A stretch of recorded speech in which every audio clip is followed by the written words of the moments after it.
you want to be able to run the ball, obviously, but sometimes an opposing defense is like, we're not going to let them run the ball. So then you have to kind of flip the script. It's kind of like pitching backwards to a hitter. Throw curveballs, off-speed stuff on the first pitch, and then come back with a fastball later in the count. Sometimes you have to do that offensively as well. Throw to create the running opportunities. I'm not saying that's always the case, but you do have to mix it up and not be one-dimensional. I'm not saying that they were. But this is not an offense that can afford to be in 2nd and 8, 3rd and 5 or 7 or 8 as well.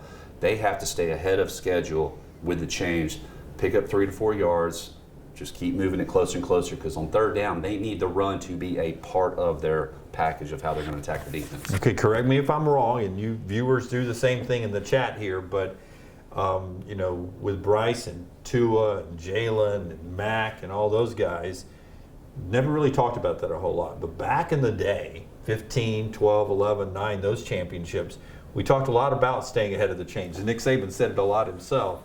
So without the elite quarterback, where it seemed like we were passing more than we were running, back in the days when you had to run, I remember the Jim McElwain offenses. Mm-hmm. They did throw the ball in the first quarter early. They threw the ball to set up the run. So that's what you're talking about.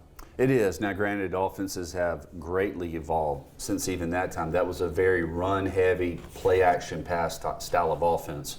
And if you stayed ahead of the chains, it's a lot like what Michigan does now. So if you stay ahead of the chains and you're on pace where you need to be, your offense, all of it, stays a part of what you're able to call on the very next play. You have the heavy play action to get the one-on-one downfield and things of that nature. You hit them big. But it's evolved now. Now this is a little bit more spread, and I still think that Alabama's trying to figure out exactly who they are and what they want to do. But they need to figure it out quickly.